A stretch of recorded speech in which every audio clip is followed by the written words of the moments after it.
أعوذ بالله من الشيطان الرجيم بسم الله الرحمن الرحيم الحمد لله والصلاة والسلام على رسول الله وعلى آله وصحبه ومن والاه أما بعد. Endi biz bugünkü dersimizde kitabımızdan 3. kısmı El-Kavaid El-Usuliyye El-Lugaviyye, yani tilga münasebetlik usul kaideleri, usul prensipleri hakkında toxtalamiz. Dersning asosiy mazmuniga kirishdan ilgari biz bu haqda qisqagina bir tushuntirish to'g'ri keladi. Allohning Qur'oni Karimni va Qur'oni Karimning izohati bo'lgan hadisni bizga arab tilidan avatdi. Endi Qur'oni Karimda ifodalanmoqchi bo'lgan nurg'un ifodalar, Qur'oni Karimda qo'llangan nurg'un uslublar arab tilda Qur'oni Karim tushishdan ilgari yoki tushgan vaqtdagi kishilar qo'llanayotgan til uslublarda qanaqilangan tushirilgan. Ya'ni Qur'oni Karimda masalan bir so'zning am tarafini tushunish shu vaqtdagi arab tilda qanday tushunilsa shu paytda akilingan. Masalan, Qur'oni Karimda xuddi shu vaqtdagi kishilar o'zaro suhbatlarida, paranglarida, xitoblarida, yoziqchiliklarida qo'llanilgan haqiqat majaz qo'llanilgan, mutlaq muqayyat qo'llanilgan.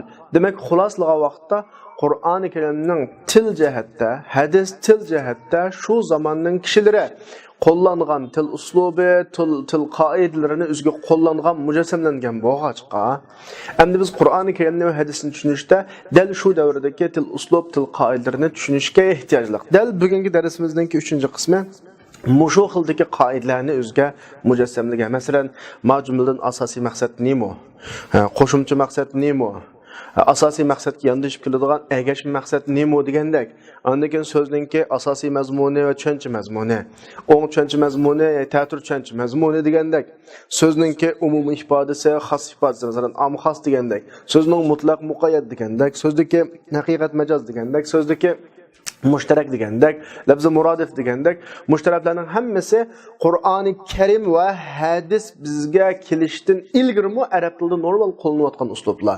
Endi bu uslublarni Qur'on o'zida ishlatdi, hadis o'zida ishlatdi. Ana biz Qur'oni Karimni yoki hadisni tushunish uchun tilning mushu xil qoidalarini tushunishga ehtiyojliq. Shu sababdan biz usul kitoblarimizda, ya'ni fiqh tadqiqotning asosiy prinsipi bo'lgan usul kitoblarimizda shu nuqtalarni bahs qilib, Qur'oni Karimdagi shu xil uslubda qo'llanilgan mazmunlarni shishishda, hadisdagi shu xil qoidalarni qo'llanilgan mazmunlarni shishishda foydalanish uchun bu bizning kitoblarimizning bir qismiga aylangan.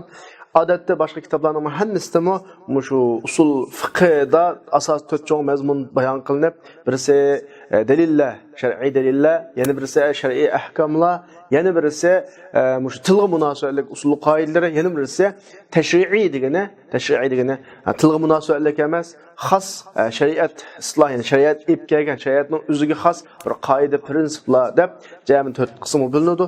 Bizning kitobimiz shunga o'xshash 4 qismga bo'lingan. Bugungi darsimiz dal shuning nechinchisi, 3-chisi keldi. Qani Abdur bu darsning oldida bizga shu Qavaid al-Usuliyya al-Lugaviyyaga tamhidiy shaklda, muqaddima shaklda bir tushunchalarni bermoqchi. Biz bayatdan ancha-muncha tushunchalarni berdik-ku. Abdurning tushunchasini anglab boqaylik. Abdur deyotdi: Nususul Qur'on va sunnah bil-lug'atil arabiyya. Ya'ni Qur'oni Karim va hadisning naslari, dalillari yoki iborat tekstlari arab tilidan kelgan. Albatta shu naslardan ahkomlarni tushunish qanday vaqtda to'g'ri tushuniladi desa, shu naslarda, shu tushunchada arab tilidagi uslub taqozzolari, arab tilidagi dalolat yo'llari va shu dalolatning yoki arab tilining alfozlari dalolat qiladigan, yakka holati va birikma dalolat qiladigan mazmunlarga rioya qilingan vaqtda undan keyin naslardagi ahkom tushunish to'g'ri tariqada bo'ladi. Chunki men bayatdan degandek, arab tilida qo'llanilgan uslub dal Qur'onda qo'llanilgan. Arab tilida qo'llanilgan til qoidasi dal Qur'onda qo'llanilgan.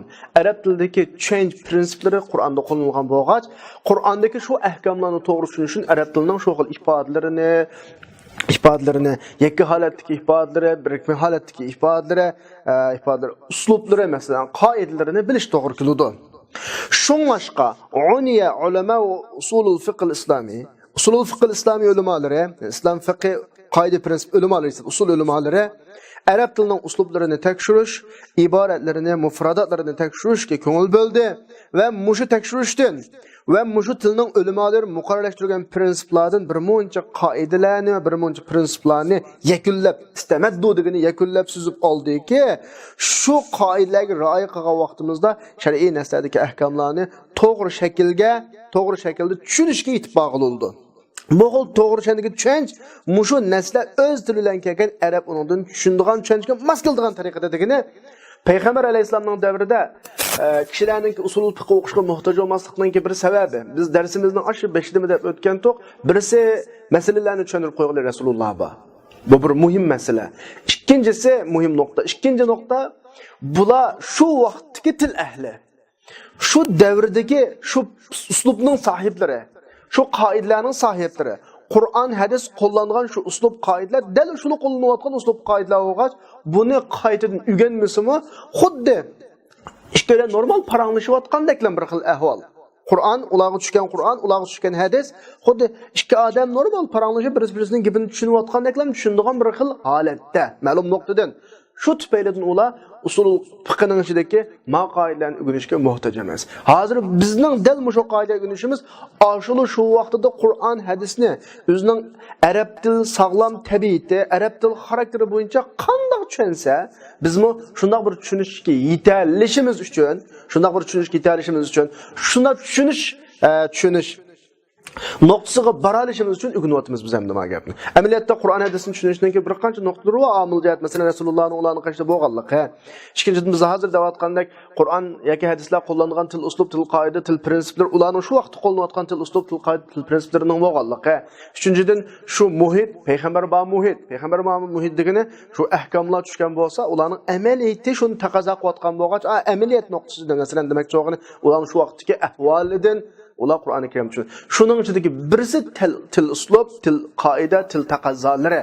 Endi avvalo ma nuqtada yashashga ehtiyoj bo'lmasa biz ehtiyojli. Shuning uchun bizning usul fiqhlarimizda ashularning o'z vaqtida qo'llangan til qoidalarini, til uslublarini, til bilgilarini biz yakunlaydigan bir yakun fanga muhtoj. Dal kitobning 3-qismi shu xildagi uslub.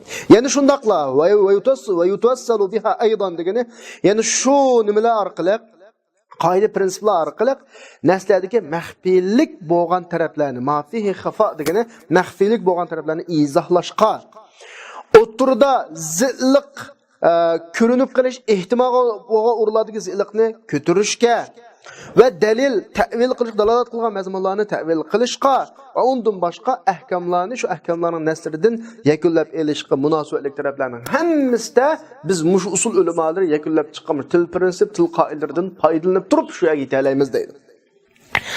Endi til prinsip va qoida hammasi lug'aviy bo'lib degani tildan suzilgan. Eslida bo'lsin, buning shariat bilan aloqasi yo'q. Asli manba nuqtasidan. Demek çoğunu maqoidlar xolis til qoidalari. Ya'ni bu arab til uslublarini tashirishdan elingan, til imomlari muqarrarlashtirgan prinsiplardan elingan bo'lib, buning diniy ko'rinishi yo'q degani, buning manba nuqtasidan, matil qoidalarining manba nuqtasidan bu til munosabatli emas, shar'iy masala emas, lug'iy masala. Andagandan keyin bu yana chunki ular faqat iboratni sog'lom tushunish uchun tuzilgan qoida. Biz hozir maqsadimiz shu. Qur'on hadisning iboratini sog'lom tushunib saqlam bo'ldimi shu qoidaga tayinib. Şunlaşqa bu qoidalar orqali ham arab tilidan tuzilgan har qanday bir qonunning moddalarini tushunishga yetishgan bo'ladigan bizga nisbatan tushuntirgan vaqtimizda maqoidlar bizningki arabcha yozilgan har qanday kitobni tushunishimizga yordam beradi. Endi bizlarga asosiy bizning maqsad Qur'on bo'lg'achqa Qur'on asos qilib turib so'zlayapmiz. Lekin demakchi o'g'ini ma turning hozir bu yuqortuvan o'rganmoqchi bo'lgan qoidalarimiz til qoidalari. Nuqul diniy qoida emas. Til qoidalari bo'lg'ach mushu tildagi har qanday narsani tushunishga yordam bo'ladi-ki, shuning qatoridan Qur'onni tushuna olsa, hadisni tushunishga yordam bo'ladi. Qur'on hadisdan boshqa arabcha yozilgan har qanday kitobni yana mushu qoidalardan foydalanib qana qiladi tushunadi. Demak, anda maqoidalarni o'rgangandan keyin o'quvchining arab til saviyasi mo eshib qoladi. Arab til tushunchasi eshib qoladi demakchi-da. Chunki yerlik qonunning arab tilidan tuzilgan yerlik qonunlarning moddalari mo hammasi arabcha ibora, arabcha so'zliklardan, arab uslublarida tuzilgan nuqtadan, nurmush nuqtada shay narsalardan o'xshash. Qur'on arabcha, mavlama. Demak, cho'g'ini bizga nisbatan desak hamda arab til kitoblarining hammasi mushu qoidalarning ishlashida, biz mushu qoidalardan foydalanib uni tushunishda Qur'on bilan o'xshash demakchi. Nimishqa? Chunki shulardanmi ma'na ahkamlarni tushunishda shu arabning yo'lida men, ya'ni arab til yo'lida menish kerak. Ya'ni iboratlarni tushunishda, mufradatni tushunishda, uslublarni tushunishda. Arab tilida iboratlarni qanday ishlatsak, arab tilidan tuzilgan har qanday bir kitobda shu xil tushunish kerak. Arab tilida jumlalarni qanday shaklda qurashtirsak, mushu kitoblarda shu xil shaklda qurashtiramiz. Arab tilida uslub cümle uslublarini qanday shaklda tushunsak, shu kitoblarda kelib qolgan cümle uslublarini shu xilda tushun. Demak, avtorning xulosasini yakunlasak, maqoidlarni o'rgangandan keyin sen Qur'on, hadisdagi tushunishga tegishli nuqtalarni tushungandan boshqa, mush arab tilida yozilgan har qanday kitobga bo'lgan tushunchang ashudu mush qoidalar orqali demakchi-da. Na qonuniy jihatdan to'g'ri emas, aql jihatdan to'g'ri emas, shari qonunlardan bir qonunni ma'lum bir tildan yo'lga qo'yib ummatdan o qonunning alfaz moddalarining alfazlarining iboratlarini yana bir tilninki uslub yoki qurilma taqozolardan tushunishni talab qilish bu mumkin emas. Chunki har qanday qonun o'z tuzilgan tildan tushuniladi. Chunki qonunga taklif qilishning sahihligining sharti mukallaflarningki ashuni tushunishga, shu qonunga mukallaf taklif qilinganlarning shu qonunni tushunishga qodir bo'lishi. Biz oldingi darsda o'tdik buni. Shuningga ummatdagi ma'lum bir millatdagi qonun shu millatning tili bilan qanday qiladi, tuziladi. Shu millatning afrodlarining ko'pchiligining tilidan tuziladi. Nimishqa?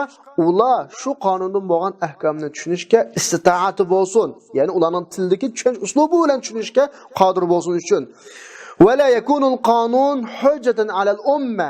Qonun ummatga hujjat bo'lanmaydi. Qanday chaqda shu qonun ummatning tilining g'ayri bilan qanday tuzilsa, yoki uning tushunish uslubi tuzilgan tilning uslubidan g'ayri tildan tushunilsa. Unda o'ganda bu yerda avtorning isbotlamoqchi bo'lgani Alloh Qur'onni arab tilidan tushirgan bo'lg'achqa, hadis payg'ambar alayhisolamning tili orqali arab tilidan so'zlangan bo'lg'achqa, Qur'onni tushunish, hadisni tushunish cho'qqum arab tilidan bo'ladi.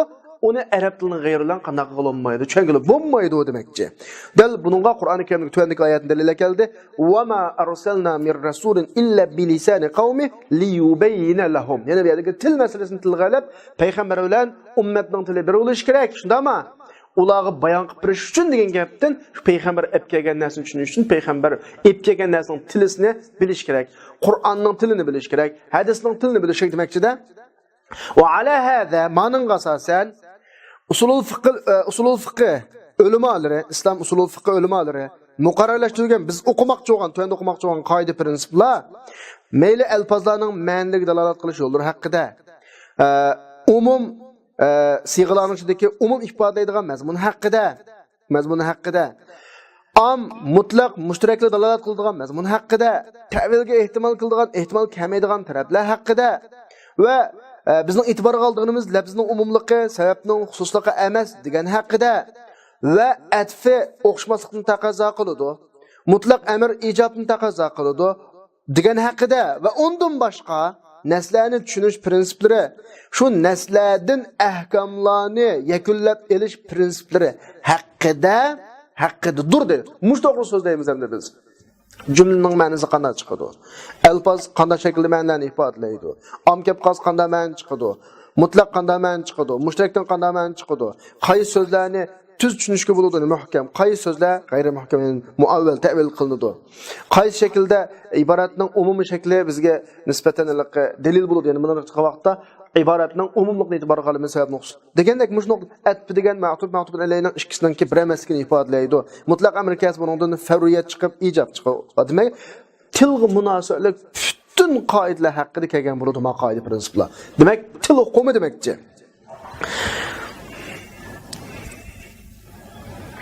Ya'ni shundaqla bu yuqoridagi mushu haqida kelgan mushu qoida prinsiplar diqqatda.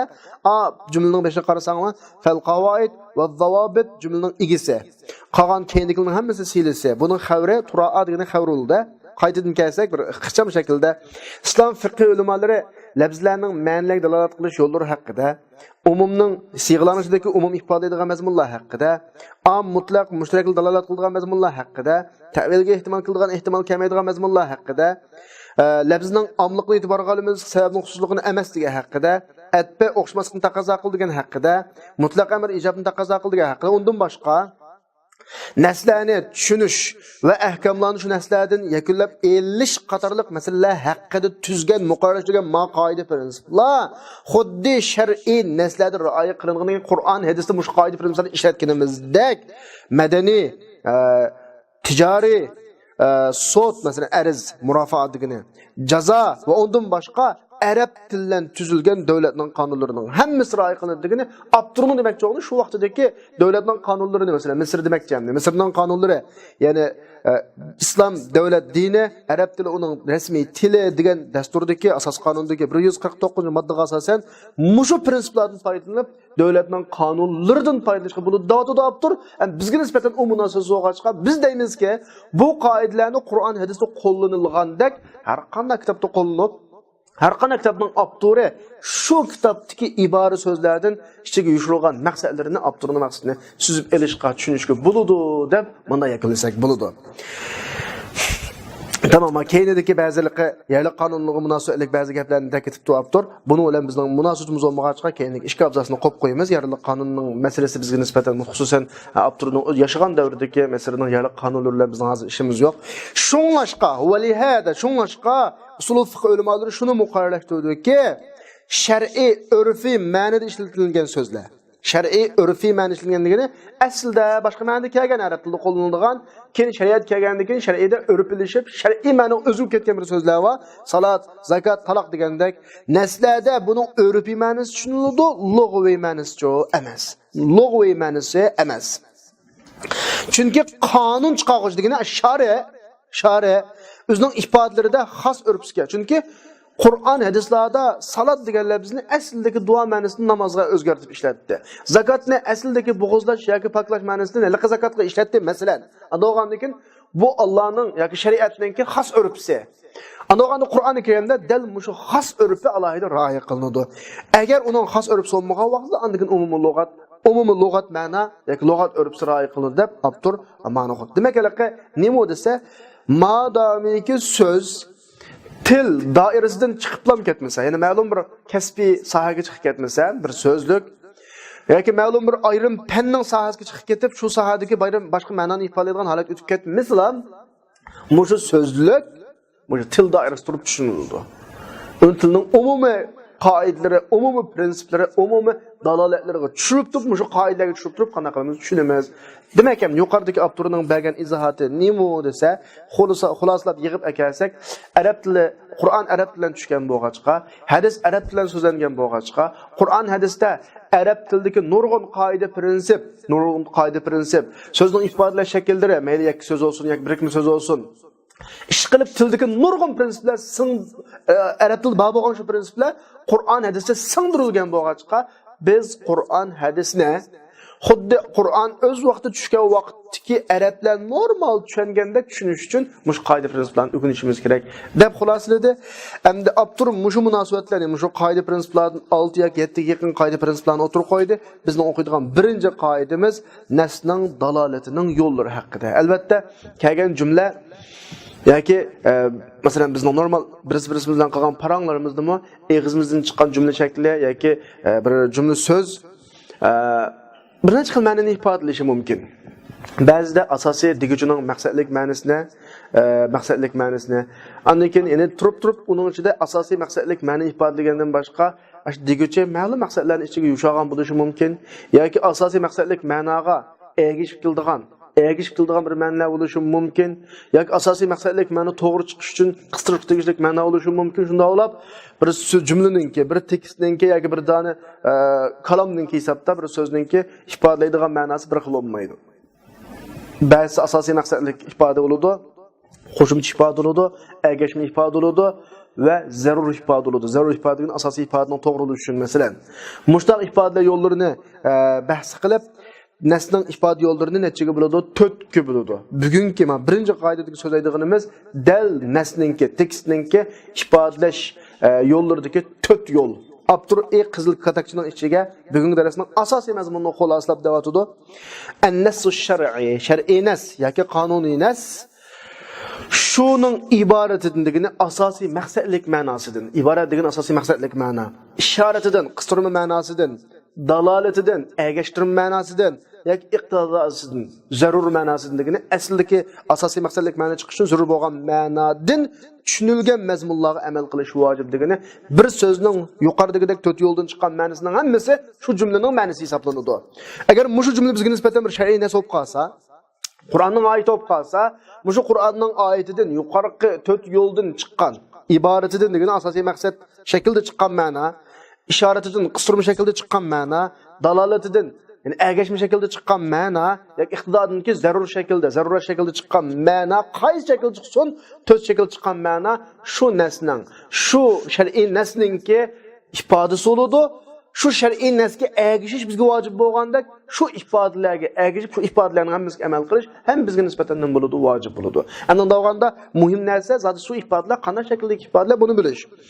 Chunki mushu 4 yo'ldan 4 yo'lning ichidan bir yo'llar nasdan tushunilgan har qanday ma'no nasning o'zining mazmuni hisoblanadi. Nas shu ma'noga nisbatan pok tutiladi. Nas bizga amal qilishga vojib bo'lgan bir narsa bo'lgach, unidan chiqqan shu xil ma'nomi biz amal qilishimiz zarur bo'lgan bir narsa bo'ladi. Xo'sh, ana 4 yo'l albatta o'xshash emas. Buni o'chidiki, men tarjima qilgan vaqtda boya iboratin nasni asosiy maqsadlik ma'no dedim. Asosiy maqsadlik ma'no degan o maqsadlik degan gapning o'zidan shu nasdan shu jumladan digichining asosiy maqsadini ifodalaydigan ma'noga chiqa bu birinchi yo'ludi. Qistirma ma'no albatta ikkinchi yo'ludi. Andan asosiy maqsadlik ma'nodan egish qiladigan ma'no, shu gapning taqozosini chiqadigan ma'noga dalolat deb qo'yamiz. Ergashim ma'no bu uchinchi yo'l. Eng oxirida iqtido degani asosiy maqsadlik ma'noning to'g'ri bo'lishi uchun o'zimiz qistirish zarur bo'lgan, chiqish kerak bo'lgan bir ma'no va u ma'no eng oxirgi ma'no. Shuni olib turib deyotdi. Va idza ta'arada ma'nan mafhumun bi tariqin min hadhihi at-turuq. Mushu yo'llardan bir yo'ldan tushunilgan bir ma'no zid gap qolib qolsa va shu yo'llarning ichidan yana bir yo'ldan tushunilgan yana bir ma'no degani ma yo'ldan a yo'ldan chiqqan ma'no zid gap qolib qolsa nimaga tarjih qilamiz desa, iboratdan nas demakchi, iboratdan tushunilgan ma'no ishoratdan chiqarilgan ma'noga tarjih qilinadi, kuchlantiriladi, u tanlaniladi. U ikkisining biridan chiqqan ma'no dalolatdan chiqqan ma'noga tarjih qilinadi, iqtidor tabiiyki eng oxirida. Endi ma yuqoridagi avtorning katakchining ichiga olib qo'ygan, hozir so'zlayotgan mazmun butun darsning mazmuniga chiqqan nisbatan hozir sizlar tushunolmaysizlar. İbaret degan qanday gap, ishorat degan qanday gap, dalolat degan qanday gap, iqtidor degan qanday gap, bir jumladan iborat ma'no chiqdi degan gap qanday ma'no chiqdi, dalolat ma'no chiqdi degan qanday ma'no chiqdi, ishorat ma'no chiqdi degan qanday ma'no chiqdi deb tushunmaysizlar, lekin olib turib darsni yig'inchoqlayotdi. Inshaalloh birinchi qoida tugagandan keyin andan keyin ma olib turib yig'inchoqlagan 4 katakchining ishidagi mazmunni shu vaqtda sizlar normal tushuna olasizlar. Anda o'skilaydi. Shu olib turib qoidani izohlab ma qoidaninki ijmoliy ma'nosi, ixcham ma'nosiga kelsak, shar'iy yoki qonuniy nas, bizga nisbatan shar'iy nas deb turli. Ba'zida dalolat ifoda yo'llaridan turli yo'llar bilan turli ma'nolarga ifodalashi mumkin, dalolat qilishi mumkinki, bir jumladan bir necha xil o'xshamagan yoki bir necha xil ma'no chiqishi mumkin. Albatta nasninki dalolati uning iboratidan, harflaridan tushuniladigan ma'no bilan qarash qamaski, digichining maqsadini ifodalaydigan ma'no chiqib, qolgan ma'no chiqmaydi, unda emas. Unda emas albatta. Balki shu nas ba'zida uning ishoratidan, qistirma ma'nolari demakchi, dalolatidan, ergashim ma'nolari demakchi, iqtido edinmi tushuniladigan ma'no dalolat qilish mumkin. Unda ma'no chiqib qolishi mumkin. Chunki bizning gaplarimizning bog'i menga bunda gapni qilganini qilib pukuni gapni bildirib oldi. Pukuni gapni bildirib olgan gap qistirma ma'no masalan. Shu nasdan yuqorqi yo'llardan qaysi bir yo'llar bilan bo'lsin tushunilgan ma'no dal nasning madlulatiga mazmuni bo'ladi, nasga hisob. Nas shu ma'noga qarab dalil hujjatildigini nasdan olgan shu ma'noni boshqalarga paket qilib, mana ma'nosini bunda ma'no chiqdi, digil oldi. Shuni amal qilish vojib bo'ladi, chunki nasdan chiqqan ma'noga chiqar. Chunki bir qonuniy nas bilan taklif qilinguncha, shu nas dalolat qilgan butun ma'nolarga amal qilishga mukallaf. Mayli u lug'at jihati tayinlangan dalolat yo'llaridan qaysi bir yo'llar bilan bo'lsin. Qaysi bir yo'l. Masalan, nasning dalolat yo'llarining ba'zidan chiqqan mazmuniga amal qilsa, yana bir yo'ldan chiqqan mazmuniga amal qilishni tashlab qo'ysa, nasni ba'zi taraflaridan bekor qilayotgan. Shunga bir labzdan, bir jumladan chiqqan butun ma'noga amal qilish mukallafning vazifasi. Shunga usuliyla davotida iboratin nas dalolat qilgan mazmunga amal qilish vojib. İbaret nesning asosiy ma'nosi va nesning ruhiy ma'quli dalolat qilgan mazmunigini ishoratin nas dalolat qilgan mazmunga amal qilish vojib. Mushu yo'llar ba'sdan ba's dalolat jihati ba'sdan kuchlik. Albatta bu kuchninki, bu tafovut, bu farqning ta'siri zid kelib qolgan vaqt ko'radi. Inshaalloh buni biz darsning oxirida so'zlaymiz. Chunki sizlarga hozir 4 yo'lning chiqishini tushunmadan hozir bizlarga mujmal shaklda mubham shaklda so'zlayapmiz. 4 yo'l deb. Taqdirlar iboratin nas nima? Sharat nas nima? O ya kamidoq taqa. Shunga hozir ma'ni kallimizda ma'lumot sutida saqlab qo'yamiz, lekin tushunish masalasi inshaalloh birinchi qoida tugagan vaqtda deb tushunamiz shu vaqtda. Ammo ma qoidaning sharhiy tafsilotiga kelsak, bu mushu 4 yo'lninki har bir yo'lning dalolatning 4 yo'lning har bir yo'lininki maqsadi, murodni bayon qilish va uning shar'iy vaqtiy naslardan bo'lgan qonunlardan bo'lgan nasrini shar'iy vaqtiy yerlik bo'lgan qonun naslaridan bo'lgan misollarini bayon qilish bu shu ba'zirqi tafsiliy izohatiga kelamiz. Bizlar asos shar'iy naslardan keltiramiz inshaalloh. Mesela birincisi ibaret nesini tushundirsak, ibaret nes degan nima desa, o'zining lug'at ma'nosini tarjima qilsak, nesninki ibaret degan gap degani nesdan chiqqan asosiy mazmun. Tarjima qilsak, nesninki so'zlar dalolat qilgan asosiy mazmun degan gapda. Endi bu yerdagi nesning ibaratidan murod Abdurrahmonov al-murad bi ibaratin nas, nesning ibaratidan maqsad dal nesninki so'z jumlalaridan birikkan siyg'isi degani nesning shu qurilmasi. Zahaba Zaydun ilal madrasa desa, Zayd maktabga bordi desa, aytdiki zahaba Zaydun ilal madrasa degandan chiqqan ma'no Zayd maktabga bordi degan ma'no buni bo'ladi endi iboratin nas bo'ladi. Murod iboratin nasdan tushunilgan ma'no degandan murod dal ashning siyg'isidan tez keladigan yatabadir emas. Yatabadir fahmuhu min siygatihi. Siyg'isidan tez keladigan ma'noki zahaba Zaydun ilal madrasa desa, Zayd maktabga bordi desa, Zaydning maktabga borganligi iboratin nas bo'ladi. Zaydning maktabga borganligi iboratin nas bo'ladi. Dal ashu jumlaninki nasninki bayon qilinishidan maqsad bo'ladi. Jumlaning digijining maqsadi shu asli iborat, asli maqsad. Qachoniki ma'no uning tushunchasi siyg'ining nasdan oshkor bo'lsa, nas shuni bayon qilish uchun surilgan va muqarrar uchun surilgan bo'lsa, ana shu ma'no. Masalan, bir jumladan biz ma'noni shaqqida tushundik. Digijining maqsadi shu nasni keltirishdan shu xil ma'no ekan bo'lsa, dal bu nasning iboratining mazmuni bo'ladi. Buningga nasning harfiy ma'nosi degan nomni qo'llanamiz, iboratin nas degan nomni qo'llanamiz. Mao iboratin nas. Dalolatul nas desa, dalolatul ilm. Iboratin nasning dalol mazmuni nima desa, iboratin nasning mazmun dalolatul ibora degani, nima xulosani o'taydi, xulosa. Iboratin nasning dalolat deganimiz siyg'ininki shu siyg'idan tushunchasi tez kelgan ma'noga bo'lgan dalolati. Jumla oldimiz kep bo'g'icha, mao ekan, jumlaning maqsadi mao ekan deb tezdan tushungan. Jumlaning tarjima qilgan chiqadigan ma'no dal dalolat iboratin nasning dalolat bo'ladi. Ya'ni uning siyoqidan maqsad degani, siyg'ining keltirilishidan bayon qilinishdan maqsad shu. Mayli o siyg'ining keltirilishidan asli maqsad bo'lsin yoki ergashli maqsad bo'lsin. Albatta maqsad ikki bo'ladi. Ba'zida asli maqsad bo'ladi, ba'zida ergashli maqsad bo'ladi. Asli maqsadmi iboratin nas, ergashli maqsadmi iboratin nas. Demak, siyg'ining o'zidan tushunilsa va digijining mayli asli maqsad olsun yoki qo'shimcha maqsad olsun, ishqib digijining mushu jumladan boshqalar ifodalamoqchi bo'lgan bir xil maqsadlar bo'ladi ekan, ma'ni biz iboratin nas deymiz. Masalan, buning misollari yomon ko'p, birdan-bir digil turli. Buning misollari la tuhsa sanab to'g'lanmaydi. Chunki har qanday bir qonuniy nasni shari maxsus hukm uchun keltirgan bo'ladi. Saqa hududini keltirgan bo'ladi. Anda hukm uchunki maqsad shari shu hukmni shu nas bilan yo'lga qo'yishni maqsad qiladi. Va u hukmning yoki nasning alfozlarini siyg'laydi, iboratlarini siyg'laydi. Nimishqa shu hukmga ro'shan dalolat qilishni ifodalasin uchunki, shu hukmni chiqarish uchun shu iboratning hammasi shu shaklda tuziladi. Anda o'g'ani xulosalasak, har qanday bir shar'iy qonun yoki yerlik qonundagi har qanday nasning iborati dalolat qiladigan bir ma'no, iboratdan chiqadigan bir ma'no bo'ladi. ba'zida mushu ma'no bilan ishorat, dalolat, iqtido bilan birga qo'shib dalolat qilgan yana bir ma'no bo'ladi, ba'zida bo'lmaydi. Asosiy ma'no iboratin nas, a ma'nolar. Halaqa ishoratlar chiqqan ma'no, dalolatlar chiqqan, iqtido ma'no chiqqan bo'lib qolgan taqdirda avvalo boshqa ma'no bo'ladi. Masalan, bu yerda iboratin nas, o'zining iborat bilan nas o'zining iborat bilan dalolat qiladigan mazmunlarning misolini keltirishga ehtiyoj yo'q. Faqat biz asli maqsad va qo'shimcha maqsadning o'tiridagi farqlantirish uchun bir xil keltiriladi. Masalan, chunki asli maqsad desa innamal a'malu binniyat desa, payg'ambar sollallohu alayhi vasallam amallar niyatga bog'liq desa, shu iboratin nas bo'ladi.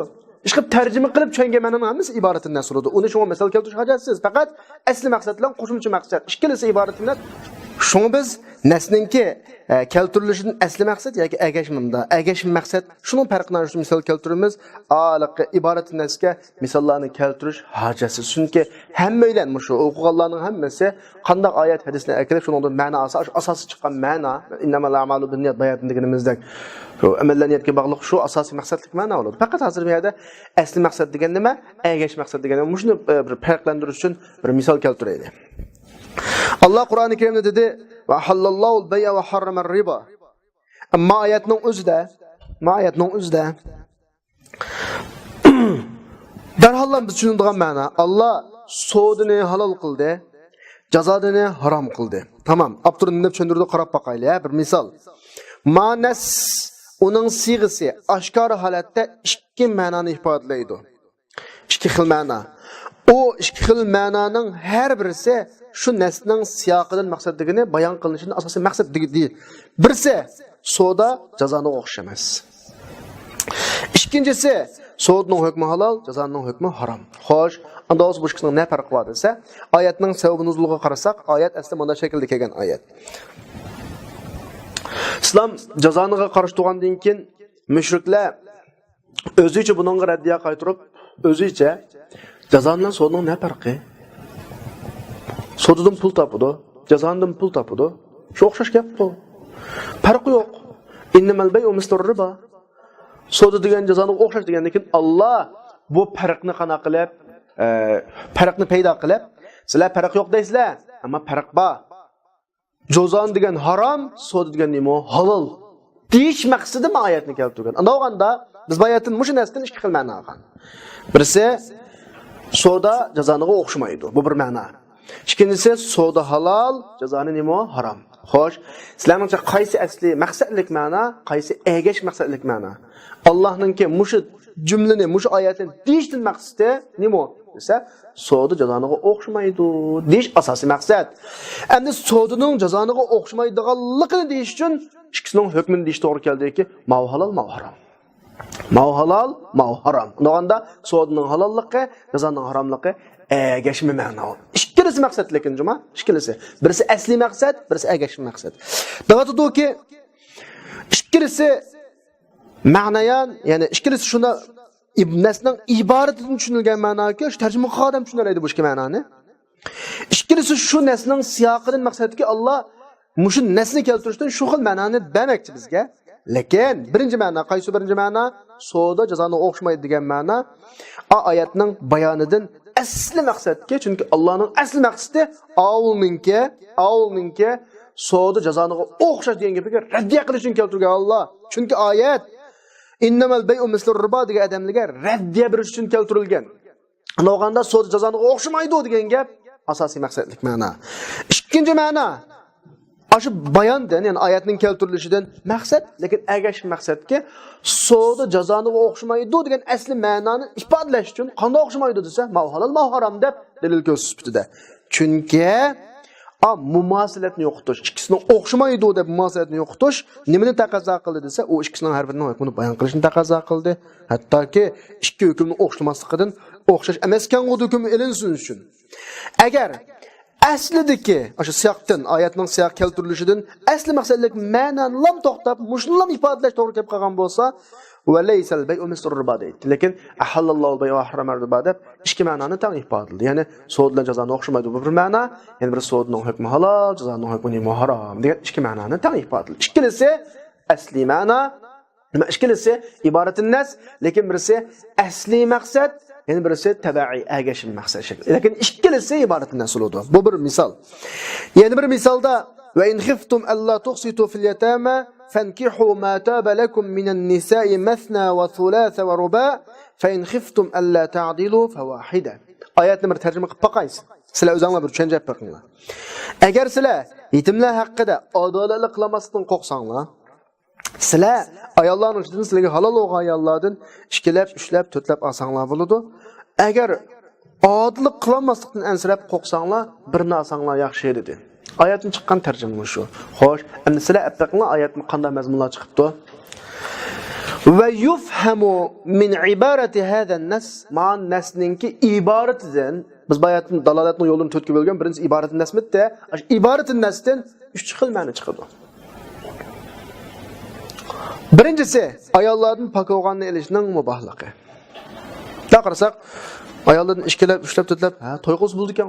To'y qilish halol bu bir ma'no.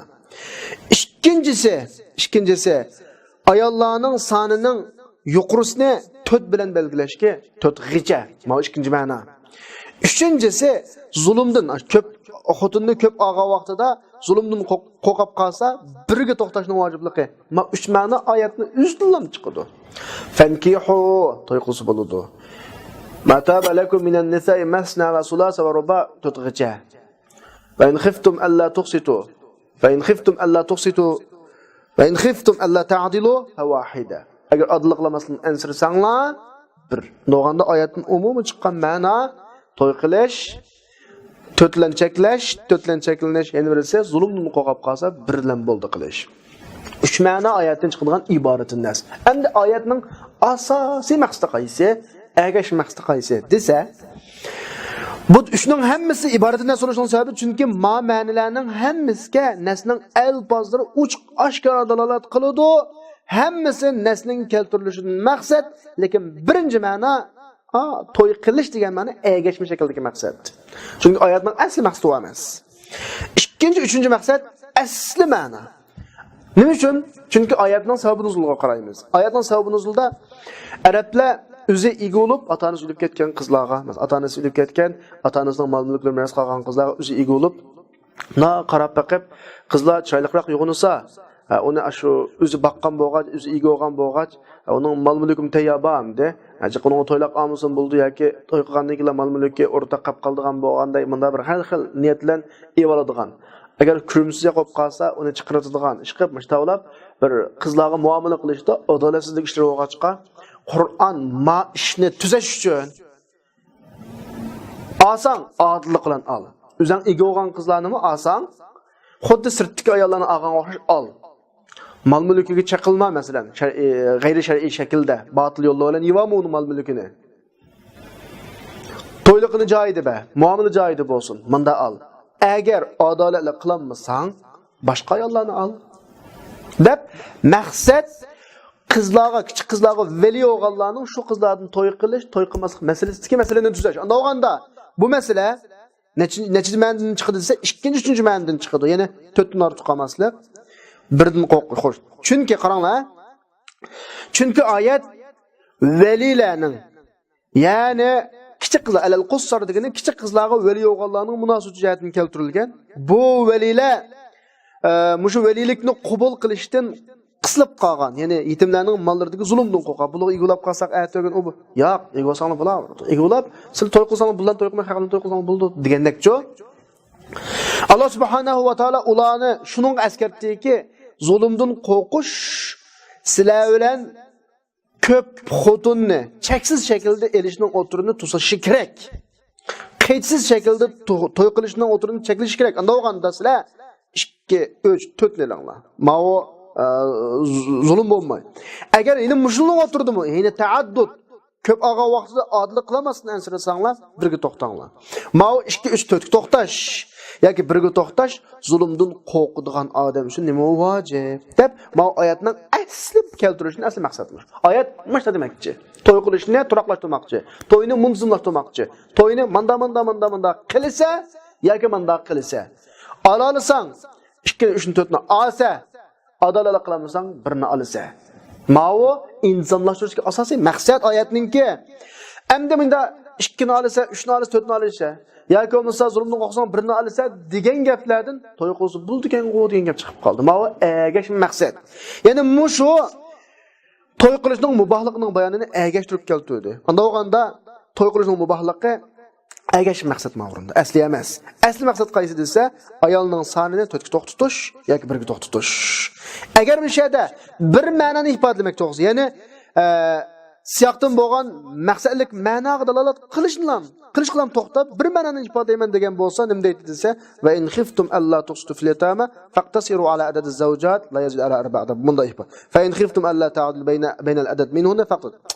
Nada? Fankihu ma taba lakum deb mandaq shaklda keltirganligi 3 xil ma'noni tam ifodalaydi. Buning ichidagi ikkisi demakchi bo'lgan asosiy maqsadlik ma'no, yana oxirgi birisi to'y qilish degan gap oldingi 2 ma'noga ergashgan shakldagi maqsadlik ma'no. Demak, oyatdan 3 xil ma'no chiqdi. Musoning hammasi nima hisoblanadi? Iboratun nas hisoblanadi. Iboratun nas. Xo'sh, endi ishoratun nas. Biz bu oyatdan nasning dalolat yo'llari 4. Iboratun nas, ishoratun nas, dalolatun nas, iqtidorun nas degan emasmi? Ishoratun nas degan nima bo'lsa, ishoratun nasning lug'at ma'nosini tushunishlar qachon nasdan chiqadigan ishorat, ya'ni qistirma ma'no degan gapda. Gap asosiy maqsad emas, lekin qistirma ma'no. Anglab boqaylik, Abturqanna tushuntirdi. Bu lug'at ma'nosi qistirma ma'no degan. Endi ishoratun nasdan tushuniladigan mazmundan maqsad nima? Qanday ma'no ishoratun nas bo'ladi desa, shunda bir ma'noki, uning tushunchasi alfozdan tiz kelmaydi. Ham o alfozlarning, ya'ni nasning keltirilishidan maqsad emas, digjining asosiy maqsadi emas. Ham gapdan udlam tarjima qilsa ma'no chiqmaydi bizning Uyg'ur tushundigan vaqtimizda. Lekin bu alfozdan tiz qildigan ma'noga lozim ma'no degani, o'sha ma'no taqozo qildigan bir ma'nodir. Ya'ni labzninki iltizom yo'ldan qilgan madluliki labzdan boshqa ma'no chiqadi. Lekin mushu ma'no bizga o'sha gapni deb berdi. Ma'noni so'rab akiladi. Masalan, Muhammad bugun maktabga ketdi desa, ma'nodan chiqadigan iboratun nas Muhammad maktabga ketdi degan ma'no. Bu og'riqda asli. Magi bidillam qarshi taraf bugun Muhammad maktabga kiribdi, Muhammad saqibtu degan ma'noni ilib oldi. Mening asli magapni deyishga maqsadim Muhammad maktabga ketdi demakchi. Shuning bilan birga o saqaydi degan ma'no Muhammad maktabga ketdi degan ma'noga qana qilib chiqdi, agishib chiqdi masalan. Ben Abdurninkini ko'raylik bu dalilni. Ya'ni uning iltizomiy ma'no, ya'ni agashmaligi, qo'shimcha qistirma ma'no bo'lganligi uchun, siyoqdan oyatning keltirishining maqsad bo'lmaganligi uchun nasning bunga bo'lgan dalolati ishorat bilan bunda qo'shimcha iymon shaklida bo'ladi. Iboratlanki nasning uzun emas. Iborat degan gap nasning uzun degan gap. Endi bu bunda qolganda asli ma'no hozir biz ishoratdan nas deb chiqargan ma'noni tatib akildi degan gap. Ma'noni to'g'ri tushunsak, bizni Uyg'ur tushunsak, aslida ma'no iboratun nas. Hozir tatib akildigan ma'no ishoratun nas. Ma'noni shunda tushunganimizda iboratun nas, ishoratun nasni tatib akiladi. Ma'no cho'qim kelish kerak degandekcho. Mushu tatishish o'tiridagi munosabat, ba'zida munosabatning yo'li oshkora, ba'zi maxfiy yo'lidir. Shunga qo'la usuliylar davatida nas ishorat qildigan nas degani, nasdan chiqqan ishoratun nas. Ba'zida uni tushunish inchki nazarga ehtiyojliq, ortiq fikrga ehtiyojliq. Ba'zida adna ta'ammuldan tushunildigini, medik iboratun nas ma'no bilan ishoratun nas ma'noning o'tiridagi aloqa oshkor bo'lsa, darhol tushuniladi. Yushunib qolsa, tasroq tushuniladi. Tasroq bo'lib qolganda mufassir obdan o'ylanish kerak. Oddiy bo'lib qolganda qarmoq qilam, ma'noni shunda asaqlan iboratun nasni, ishoratun nasni tatbiqlan akildigan gap. Anda o'ganda xulosalab ishoratun nas degan nima desa, nasninki uning iboratidan tushunilgan ma'noga lozim kelgan ma'noga bo'lgan dalolati. Diqqat qilinglar, iboratdan tushunilgan ma'no maqsadlik ma'no. Digichining asosiy maqsadi o'sha maqsadga ergishib keladigan ma'no. Ya'ni uning nasning siyoqida, nasning keltirilishidan maqsadlik emas. Ishoratun nas maqsad emas. Buni tushunish ya ortiq ta'ammul o'ylanishga ehtiyojli yoki oddiy o'ylanishga ehtiyojli. Masalan, bayat degandek asli ma'no bilan kinki ma'noning o'tirdigi munosabat, asli ma'no bilan kinki ma'noning o'tirdigi munosabat oshkor bo'lib qolsa, oddiy tushunchalar chiqadi. Tez bo'lib qolsa, xila tez tushuncha, cho'nqiroq tushuncha keladi. Ya'ni o'tirdigi munosabatning yo'lininki oshkorligi, maxfiyligiga asosan. Unda bo'lsa, misol ko'rib boqamdik bu gapdan. Wa 'alal mawlud lahu rizquhunna va kisvatuhunna bil ma'ruf. Oyat asosiy maqsadi ayollar to'qqan vaqtida, masalan, ajrashib ketsa, balaninki butunlay chiqimi, hamma kiyim-kechak, yemak-ichmak chiqimi dadining ustiga. Davatudu oyat. Asosiy maqsad ma'u. Ma iboratin nas. Endi mushada oyatni qayta o'qib boqayli. Va alal mawlud lahu rizquhunna va kiswatuhunna bil ma'ruf. Dada deb tarjima qildik. Asli bu tarjimamiz to'g'ri tarjima emas. Agar alal valid deb keltirgan bo'lsa, alal ab deb keltirgan bo'lsa to'g'ri bo'ldi. Lekin oyat mavlud lah deb keltirdi. Mavlud lah degani al-mavlud bola degan gap. Lah degan gap uning uchun degan gap. Al-mavludning beshidagi alif lam allazi mana undaganda bola uning bo'lgan kishi. Shuning ustiga, shu odamning ustiga ayollarningki yemak-ichmak chiqimi, kiyim-kechak, chunki bolalarni boqib emasmi hozir? Uning ustiga tushdi. Oyatning asosiy maqsadi dada bolasini imitayotgan ayolning chiqimi, kiyim-kechakini to'laydi. Kütürüş kerak. Ajrashib ketgan bo'lsa-mu. Ma oyatning oyat maqsadi, lekin keltirgan iboratidan ma oyatningki bola ininga tava bo'lgan odam deydigan bir xil uqum bor. Undaganda mishadin asosiy maqsad boshqa, lekin biz qo'shimcha keltirib oldikki, bola kimniki ekan? Dadniki ekan. Balaning familiyasi kimning bo'ladi? Dadning bo'ladi. Balaning nasli kimning bo'ladi? Dadning bo'ladi. Balaning yurti kimga tava bo'ladi? Dadga tava bo'ladi. Misha lahu degan yerdan chiqarib oldik. Asosiy maqsad bu emas. Lekin qo'shimcha chiqib qoldi-da. Ya'ni mushu nasning iboratidan tushuniladi-ki, onalarningki meni chiqam kiyim-kechak bo'lgan nafaqati dadlarning ustiga vojib. Ma nasning alfozlaridan tiz tushuniladigan ma'no va mushu nasning keltirilishini maqsad shu, oyatning maqsadi shu. Lekin nasning ishoratidan shuni tushuniladi-ki, dadaga balasiga nisbatan, balasi uchun nafaqatning ustiga vojib bo'lishida hech kim shirk qilmaydi-ki, dadillan ustiga ko'taradi. Nimishqa? Bala lahu la li g'ayrihi, bala uning al-mawlud lahu dedi. Bala uning, boshqasi emas. Dada Qurayshilik bo'lsa, ana g'ayri Qurayshilik bo'lsa, bala dadasining bo'ladi. Dadasininki Qurayshilik bo'ladi. Chunki bala uning g'ayrining emas. Balaning familiyasiga dadaning familiyasi qo'llanildi. Balaning millati dadasining millati qo'llanildi. Masalan, dadaninki ehtiyoj tushgan vaqtida balaning milidan biri badalsiz, bi'ayr ivad degani badalsiz o'zining ehtiyojini qamdaydiganini ozi bo'ldi. Chunki bala dadaning. Chunki bala uninki. Bala uning bo'lgan ekan, meli uning bo'ladi. Demak, mushu hukmlar nereden chiqdi endi?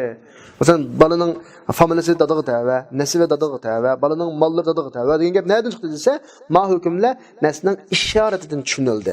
Qanday ishorat desa, chunki nasning alfozida mavludni dadasiga bergan bir nisbat bor, ixtisosni ifoda etadigan lam harfi jar bilanki va alal mavlud lahu deb ashadni qo'ldiq biz. Mana ma ixtisosni hadisda anta va malika libek deb ifodalangan.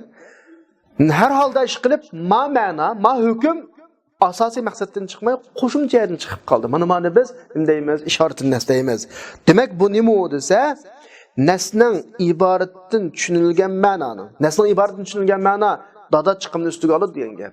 Mishadlam dada degan gap kim dadasi? Tug'ilgan bola dadasi. Ha, bola kimga tava ekan? Dadaga tava ekan deb asosiy nasning iboratining ma'nosiga lozim bo'lgan ma'no. Agishib kelgan ma'noga agishib kelgan ahkomlar. Ammo nasning siyoqati maqsad emas. Shunlashqa bu xil ahkomlarning tushunchisi nasning ishoratidan bo'ladi, iboratdan emas. Nasning o'zidan chiqmaydi. Bunda bola dadaga tava, dada Qurayshlik bo'lsa, bola Qurayshlik bo'ladi. Dada balaning mollarini abxajisi bo'ladi degan gaplar nasning iboratidan chiqmaydi, ishoratidan chiqadi. Bu bir misal. Yana bir misal. Lil fuqara'il muhajirin allazina, yani Allah subhanahu va taala o'ljidagi nasihat so'kishini bayon qilib kelib, o'ljini taqsim qildigan gapni deb kelib, lil fuqara'il muhajirin allazina ukhriju min diyarihim va amwalihim yabtaguna fadlan min Allohi rizqana. Yani yurtidan Allohning fazli rizoligini izlab, yurtlaridan, mollaridan chiqarilgan kambag'al muhojirlar uchun bir ulush son dedi ma iboratinnas. Olca bir bilikka shu xil kishilarga xos dedi, ma iboratinnas. Lekin gap so'zning orliqida menda bir gap uchrab qoldi bizga. Muhojirlarni Alloh lil fuqara deb sifatlab qo'ydi. Do'st uning ichida Abu Bakr radhiyallohu anhu bor. Mekkada har bog' varallari va har uylari va har savdolari va do'konlari va masalan nurg'un baylar va Lekin Allah shularni fuqaro deb qo'ydi. Asli maqsad boshqa, o'zining taqsimotining gapi bu, lekin biz fuqaro degan gapni tutib oliblar. Gerçi o'zining mol-mulki yurtida bo'lsa-mu, yurtidan qo'g'ilib chiqarilgan odamning mulkida qolmaydi ekan degan hukmni bu yerdan olib oldi. Abturdovatida ma'nosining iboratidan degan gap asosiy maqsad mavo kambag'al muhojirlarning o'ljidan bir o'lishga loyiq bo'lganligi tushunildi. Mavo iborati nas, asosiy maqsad. Ammo ishorat nasdan muhojirlarning mulki yurtidan chiqilgan vaqtda qoldirib qo'ygan mollardan yo'q qoldi. Bularning yurtidagi mollari bularning mollari emas degan gap mavoning ishoratidan chiqdi. Ishoratidan chiqdi. Chunki nas bular haqida fuqaro degan so'z bilan ifodaladi. Bularni fuqaro deb ifodalash nimani taqozo qildi desa, ularning oyatdagi mollarining ularning mulkida qolib qolganligini qolib qolmasligini taqozo qiladi. Unda mavo nasdagi asli labzning ma'nosiga ergishib keldi. Chunki muhojir kambag'allar bo'lgandan keyin kambag'allanmish kambag'al bo'lish uchun yurtdagi mol-mulklar bularning emas degan gap chiqdi-da. Bu nasning siyoqati maqsad emaski, nas buni demoqchi emas. Bu ishoratidan chiqdi. Bu bir misol. Üçüncü misalga kelsak, fa'fu anhum vastaghfir lahum va shawirhum dedi. Oyatning asosiy maqsadi nima?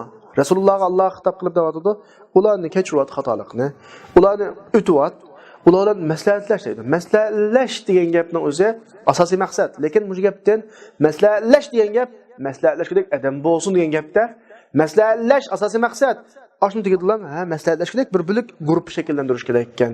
Bir shura shakllantirish kerak ekan. Masalan, hozirgi zamonda parlament deb qo'ydi, aslida tegi shu shura.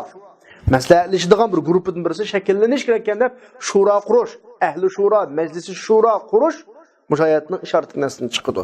Ya'ni ma'nosidan ishoratning yo'li bilan ummatni temsil qiladigan, ummatning masalalarida maslahat qilinadigan bir bilik ishlarni maydonga kelish tushuniladi-ki, ya'ni shura qurish demak. Chunki ishni ijro qilish ummatning maslahati shuni taqozo qiladi. Mana ishoratin nas masalan. To'rtinchi misol. Wa ma arsalna qablaka illa rijalan nuhi ilayhim fas'alu ahla adh-dhikri in kuntum la ta'lamun. Menda nima dedi desanglar, bilmagan narsalarni biladigan ahli zikrdan so'ranglar deydi. Asosiy maqsad. Lekin mishadin ahli zikrdan so'ranglar degani bir millatning ichida haq bilmaydigan narsani so'zi deb beradigan odamlar bo'lish kerak degan gap chiqdi demayadin. Ya'ni bundan ishorat yo'llan ummatning ichida ahli zikrni mavjud qilishning vojibligi chiqadi. Asosiy maqsad boshqa, lekin qo'shimchasini oldik. Demak, Mavlaning hammasi ishorat nasga keltirilgan shar'iy narsa. Undan keyingilar hammasi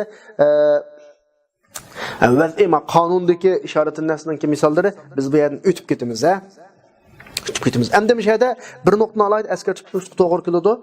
Ishorat nasdan chiqadigan asosiy maqsad ma'no emas. Asosiy ma'no emas. Faqat nas gap so'z orliqidagi, jumla orliqidagi bir so'zning ifodasini tutib olib, masalan, fuqaroatni tutib olib anda ma'no oldik. Mavlud lahdagi lahni tutib olib anda ma'no oldik. Masalan, shundami? Shunga o'xshagan bir so'zning ildigan ma'noga chiqa, hamda odam ishorat nas deb yomon kengri qo'yib o'tib, hamma yerdan tortib chiqib, ma'nolashga bo'lmaydi. Cho'qim ehtiyot qilish kerak. Shunga olib turdi. İşaret nas bilan dalil keltirishda ehtiyot qilish vojib va ishorat nasni faqat nasning ma'nilaridan bir ma'noga ergashib bo'lgan ma'no bilan, ya'ni ajrimaydigan tariqada la infikak lahdigini nasning ma'nilaridan bir ma'noga ajrimaydigan tariqada ergashadigan luzum degan gap ajrimaydigan ergashadigan manda ma'nolarni to'xtatish kerak. U xalon-xulon kelgan asaq bo'lavermaydi. Chunki Mavo dal nas shunda dalolat qilgan mazmun. Dal mazmunga qilgan dalolat degani ash ergishildigan narsaga matbu qilgan dalolat, lozim qilgan dalolat bo'ladi. Agar o'tirib ajrab ketadigan yoki munosabat ini qolmagan yoki munosabati bo'lmagan narsani ishorat nas degan da'vo bilan o oyatdan ishorat nas hukm elish masal nimadan nasning ifodasining haddidan, hududidan chiqib ketganlik bo'ladi. Ammo nasning ma'nolarini shu nasdagi bir ma'no bilan uning o'tirsa hech qanday munosabati yo'q. Yiroq ma'nolarga masalan, men chiqdi deb lekin aprobelish. Masalan, ba'zi nurg'un azg'unlar shunday qiladi, azg'un toifalar shunday qiladi, bunday qilish, ya'ni bu ishorat degan gumon bilan mavjud nasni tushunishni yiroqlab ketganlik, nasning ishoratning dalolatini maqsad emas. Shu alohida mag'abni asirib qo'yishning sababi ishoratning nasning uzishlik qoidasi va had hududu va buni ishoratning nas degan bilallam xalqa yerni qanday qilishga chiqarishga bo'lmaydi. Shundan bugun darsimiz mushayat tugadi va axiru da'wana alhamdulillahi robbil alamin.